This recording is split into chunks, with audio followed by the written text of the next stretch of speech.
Você já sabe que há casos em que a projeção ortográfica normal não permite a interpretação satisfatória de todos os elementos de uma peça.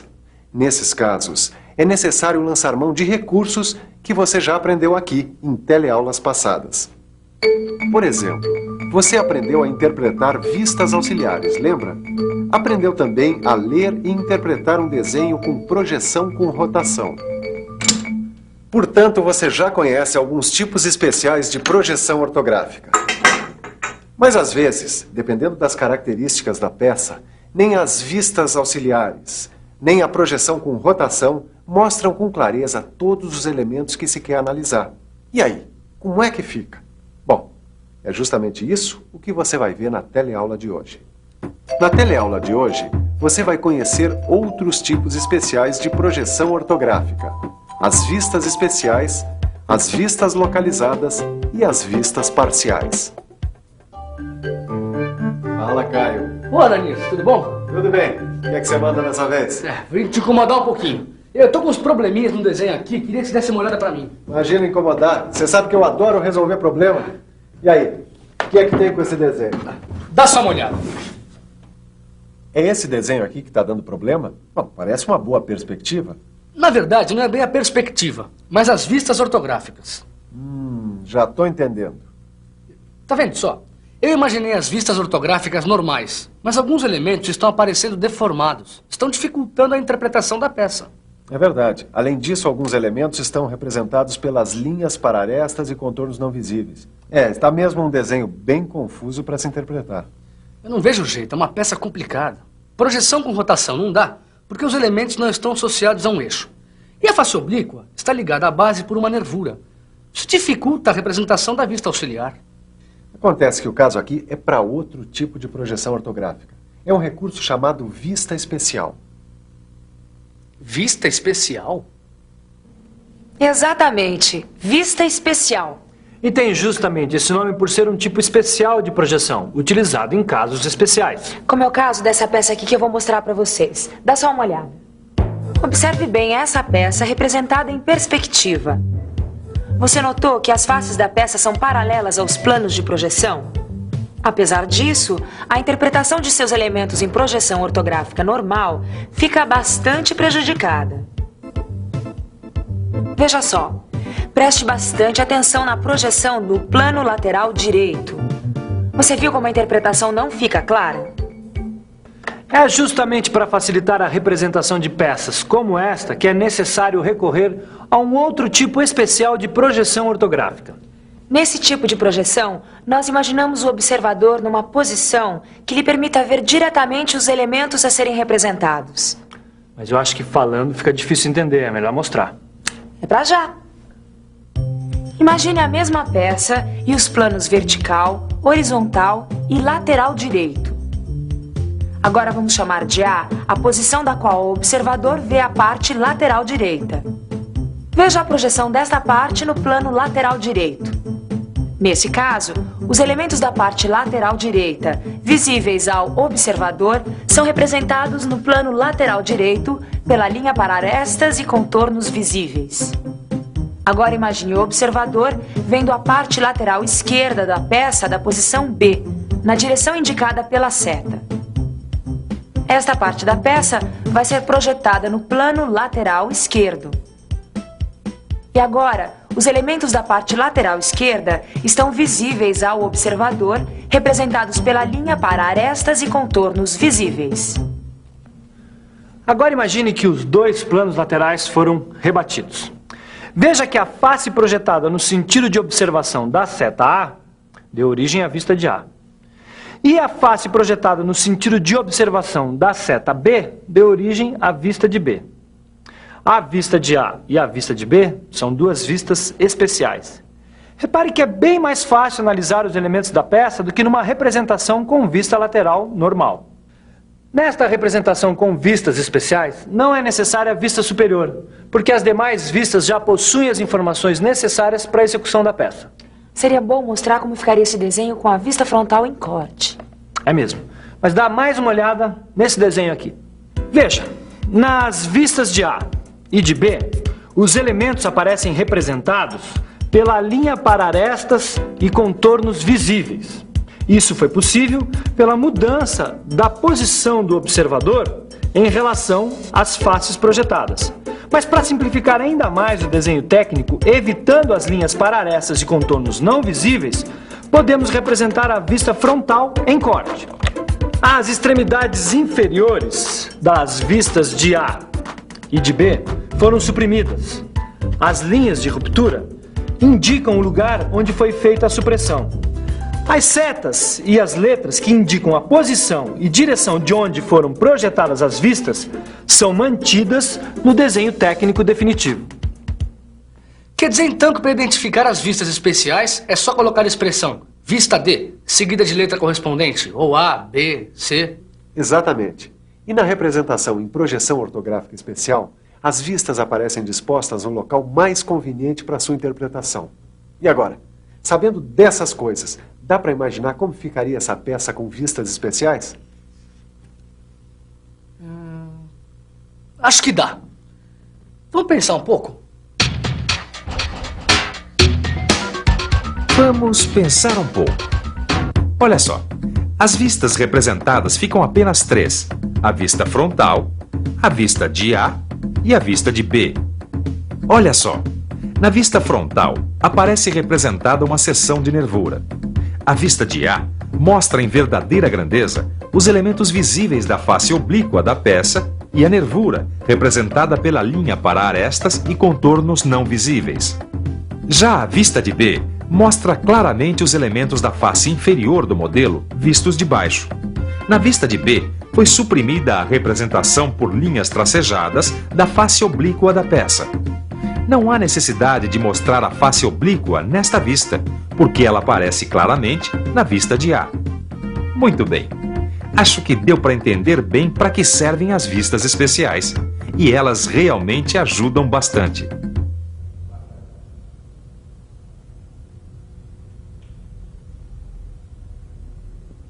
Nossa, mas que concentração. Pelo jeito, o desenho é muito difícil, né? Ah, que isso, Silva. Pelo contrário, até que ele é super fácil.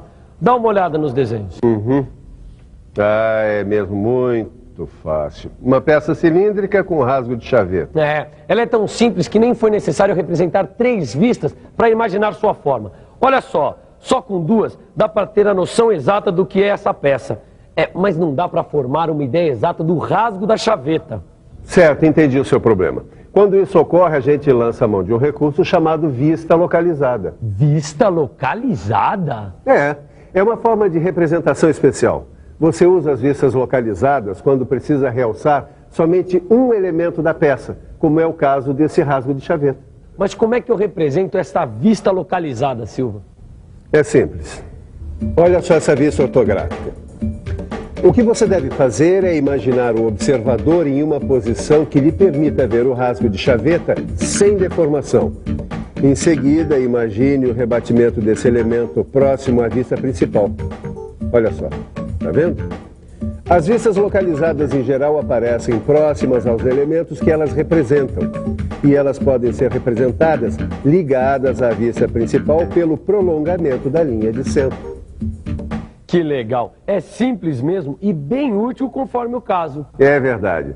Essas representações especiais existem para auxiliar em casos em que as vistas normais não ajudam. Bom, além dessas vistas especiais e das vistas localizadas, existe outro tipo de representação especial? Existe. Tem um outro tipo de recurso que pode ser muito útil. São as vistas parciais. Parcial, que não é total, que faz parte de um todo. Você já sabe que uma peça simétrica, cortada ao meio por um plano de corte longitudinal ou transversal, fica dividida em 2 metades iguais. Em desenho técnico, quando uma peça é simétrica, nós podemos desenhar apenas uma parte da peça para representar o todo. Vistas parciais, então, são aquelas onde apenas uma parte da peça é representada, pois a outra é exatamente igual. Nos casos em que a metade da vista de uma peça é representada, essa representação chama-se meia-vista. Para você entender melhor a meia-vista, dá só uma olhada nesse exemplo. Aqui está a representação de um suporte. veja suas vistas frontal e superior.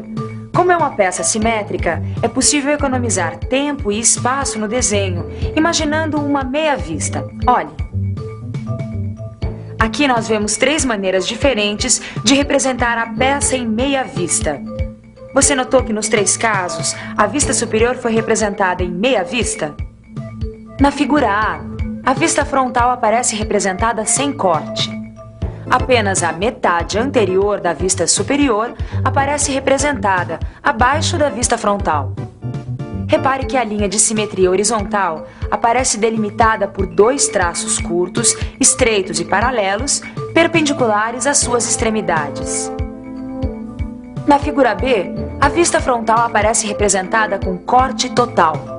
Neste caso, apenas a metade posterior da vista superior aparece representada. A linha de simetria também foi delimitada pelos 2 traços curtos, estreitos e paralelos em cada extremidade. Na figura C, a única diferença é que a vista frontal aparece representada em meio corte. A vista superior, representada em meia vista, é idêntica à da figura B. Lembre-se que ao ver uma meia vista, você deve ser capaz de imaginar uma vista completa correspondente. Mas isso não é muito difícil porque você já sabe que a parte omitida é simétrica à parte desenhada. Isso mesmo, você pegou o espírito da coisa. E tem mais. Há casos em que uma única vista é suficiente para dar uma ideia completa da peça. E se a peça for simétrica, nada impede de representá-la em meia vista. Olha aqui. Essa outra peça cilíndrica é bem simples. E aqui a vista frontal da peça em representação normal sem corte. Nesse caso, a peça pode ser representada em meia vista sem qualquer prejuízo para a interpretação da peça. Esta é a meia vista sem corte e esta com corte. Bom, mas você disse que existiam vistas parciais. Existe outra sem ser a meia vista? Claro. Existe a 4ª parte de vista. 4ª parte de vista? Eu já sei. Se a gente pegar uma peça e imaginar que ela foi cortada por 2 planos, um horizontal e um vertical, e o resultado for 4 partes iguais, a gente pode representar 1/4 de peça. Isso mesmo. Imagine, por exemplo, uma peça composta por formas cilíndricas com um furo passante quadrangular. É uma peça simétrica. Veja a representação dessa peça em 2 vistas normais, a vista frontal e a vista lateral esquerda. Imagine agora que a vista lateral divide-se em 4 partes iguais. Cada uma dessas 4 partes representa 1/4 parte de vista. Por fim, veja a representação ortográfica desta peça com a 4ª parte de vista. As vistas representadas são a vista frontal e a vista lateral esquerda. A vista frontal aparece representada em corte com a aplicação de meia vista.